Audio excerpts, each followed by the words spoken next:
If you thought this video was just about Bradley Beal joining the Clippers, I got news for you, buddy. I am one of the only Clippers fans on the planet. So I'm going to talk my talk right now, okay? Yeah, we got Brad Beal, bruh, and I just want to address, like, this is a great deal. People are acting like we traded Norman Powell and got Bradley Beal back in the process, and that Brad is, he's trash, he's overrated, and Norm was so good. Let me give it to you straight as a Clippers fan who you didn't watch the games. I watched all the games. So let me talk about the players that played in all the games that I watched and that the people yapping that did not watch. Okay, let me talk my talk real quick. Bradley Beal is younger than Norman Powell. First off, if you didn't know that, he is by a month. But, I mean, let's not act like Bradley Beal's 77 years old, okay? Holy crap. That's the first thing. Second thing, like I said, we didn't trade Brad for Norm. If we did, I'd be like, that's like the biggest wash, I guess. Like, Brad's better on a bunch of different things that we'll talk about, but I'm going to literally look at their stats side by side here in a second and show you guys. But it's not. That's not what happened. We traded Norm for a power forward who we desperately needed and have not had since the Kawhi era. We have not had a legit power forward or one who is in their prime, not even in their prime, just like serviceable, right? To start in the starting power forward position. So Kawhi is moving to the 3. There are loads of benefit for that because last year Kawhi was matching up against like Evan Mobley on defense and on offense.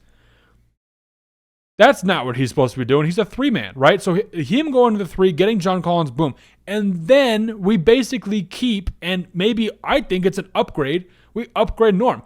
And don't get me wrong, I love Norman Powell. I adore Norman Powell. But let me just show the facts real quick. Okay, Bradley Beal last year, 53 games, 17 points per game on whatever efficiency, right? 38, 39% from 3 on 5 attempts and 50% from the field. Not bad.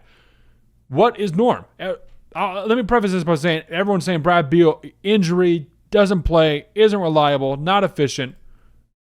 Norm played 60 games. So, like, super injury prone, is not going to play for the team, terrible, not good at scoring, versus, did Norm have 21, 22 points per game? Absolutely. Played 60 games. And then in the playoffs, that tanked significantly, right? So, no, I'm not going to sit here and act like Norm was like this amazing godsend of a player that was going to be like a future, like, Hall of Famer. No. Norm was good, but he wasn't like... What I'm trying to say is getting Brad Beal for him, switching Norman Powell for Bradley Beal at the shooting guard position helps us out a ton. I mean, just in terms of offense, he's a better playmaker. Sorry, let me go back to this. Brad Beal, last season, 3.7 assists, 1.9 turnovers. Okay? That's almost literally on the dot. 2 turnovers to 1 assist. Or 2 assists to 1 turnover. That's the opposite. Norm, 2.1 assists to 1.8 turnovers. That's almost a 1-to-1 assist to turnover ratio. So that's like the kind of nerdy answer to why I think Brad Beal is an obvious upgrade. But if you can't see these numbers and think that he's an upgrade, I don't know what else to tell you. Like, that means you're just a casual, you don't really care about it, and I'm not going to talk to people who don't care about it. If you're watching this video, I care about you and I care about your opinion. So if you really got something to talk about, talk to me in the comments. Let's go. I love talking about the Clippers, obviously.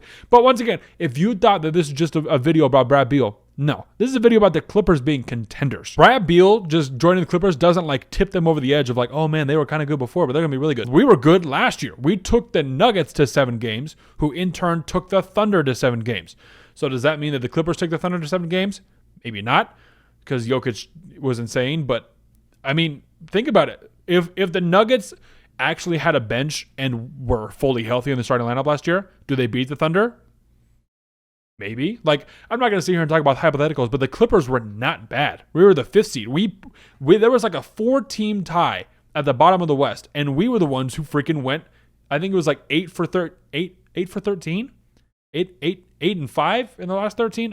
Something like that. Something stupid. Something crazy. Or was it 18 and 3? I get my numbers mixed up. I got a lot thinking about right now. But the Clippers were just a good team overall. And so I had them before this buyout and before we probably inevitably get Chris Paul, and we'll talk about that in a sec. I had them as the 4th best team in the West. And I didn't think it was close. I think it's us. I think it's the 4, the Rockets, Nuggets, Thunder, and Clippers, whatever order you got going on there. That's tier 1. Then there are other teams like the Timberwolves, losing to Nikhil Alexander-Walker. Lakers, who have Luka and LeBron, And I think JJ did a pretty good job coaching year one. They pick up Ayton. They get Jake LaRavia, but I'm like, I'm not really bought in on them. They'll be a good team. Then there's like the Warriors who get older and they lose Kevon Looney. Like, so the bottom middle-ish of the West, of the playoff contending West, is not as strong as the top four. I think the top four, now with Brad Beal being the Clippers, that solidifies that four. I'd be shocked if in standings and in power rankings that they're anywhere else. And everyone last year was just wrong on the Clippers in general because they were like, oh, James Harden is not good, he's old, and Kawhi is going to be hurt. We have Kawhi going into the season fully healthy. That is not something we had last year. He missed I think 35 games last year. And we still finished as the 5th seed. We tied for 50 wins with like 3 different teams. The Nuggets, the Lakers, and then the Rockets only had 52 wins, and they were the 2nd seed. So let's not sit here and act like the Clippers were like going to be bad. That the Clippers were bad last year and that they're going to be bad this year. We made additions, and people were projecting us last year as the 13th seed. So once again, I'm not too like flustered about like the bad voices. Obviously, the people online who are just trolling. That's obviously going to be the majority, and the minority are the people who actually watch the games and don't talk on specifically social media like Twitter and Instagram and stuff like that. I talk on YouTube, so it's not like words. It's more like videos that you see. You know what I'm talking about. Now, am I just going to sit here and just glaze? Just, oh my gosh, the Clippers are winning the finals. No. Are the Clippers absolutely contending? Yes, they are. Look at what they did last year, and we added more pieces.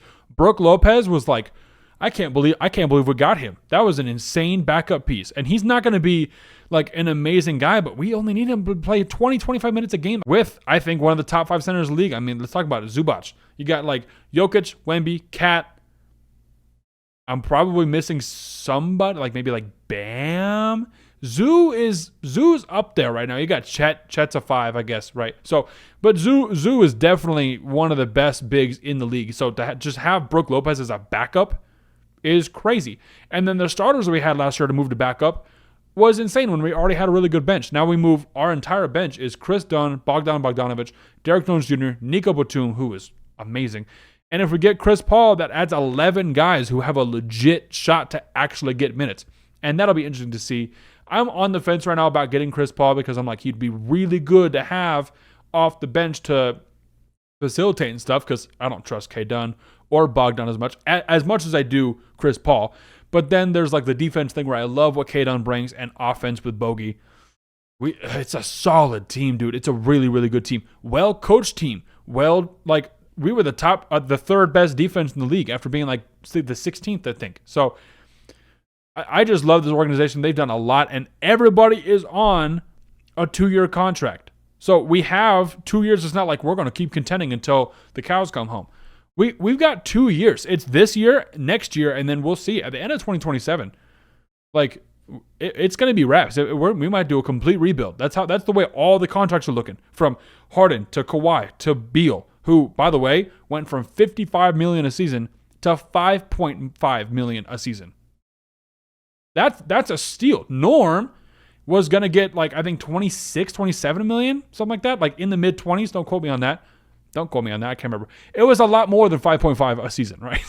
So the fact that we got a better player on the court, and Brad Beal has averaged 30 twice in his career, 3-time All-Star. I mean, if we can get 60% of what he was, which is literally what he did last year, 60% of 31 points per game is 17, right? Yeah, I really, really like this move for the Clippers. I like the move that we got John Collins. Norm was great, but it was time to move on from him. He was getting old. He's older than freaking Bradley Beal. That's crazy that people aren't even like talking about that. Like, it's not the unction, bruh. I mean, we have a bunch of old guys, but I'd rather be in our spot that we're at than where the Warriors are at with like a bunch of 37-year-olds.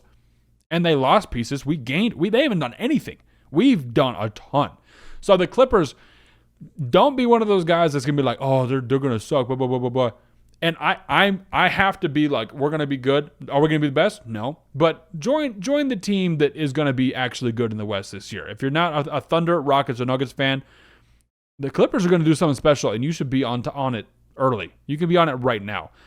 And we're going to do something, bro. You have Kawhi Leonard, James Harden. Now, everyone says, oh, James Harden, blah, blah, blah, he's Joker.